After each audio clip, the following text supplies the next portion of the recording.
Mga kababayan, Biyernes na naman po at para sa mga may balak na ngayong weekend pa lamang bumiyahe matapos ang mahabang holiday vacation, mabuting alamin muna ang magiging lagay ng panahon. Ihatid sa atin yan ni Pag-asa Weather Specialist Dan Villamil.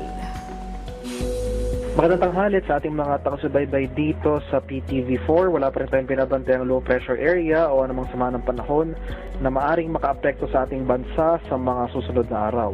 Ngayon pa man, asan pa rin natin itong mga pag-ulan na dala ng easterlies sa area ng Palawan at ito namang epekto ng shearline yung salubungan ng mainit at malamig na hangin ay magdudulot ng mga kalat-kalat na pag-ulan, pakulog at pagkidlat sa mga lalawigan ng Cagayan, Isabela, Aurora at malaking bahagi ng Cordillera.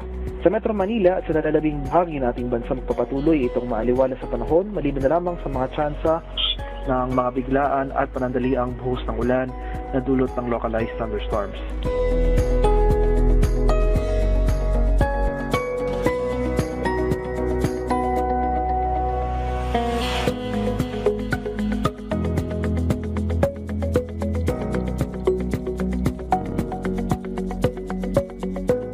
Kalagayan naman natin karakatan sa kasalukuyan, may gale warning tayo nakataas sa mga dagat baybay ng Batanes, Tubuyan Islands, at itong northern coast ng Ilocos Norte at mainland Cagayan. Kaya sa ating mga kababayang mangingisda at may mga maliliit na sasakyang pandagat sa mga areas na ito, huwag po muna tayong pumalaot dahil makakaranas tayo ng maalong karakatan na dala ng hanging amihan.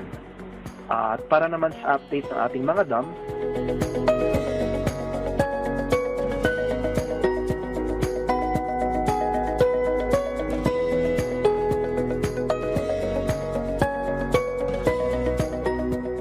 at yan naman pong latest mula dito sa Pag-asa Weather Forecasting Center, Dan Villamil Bulat.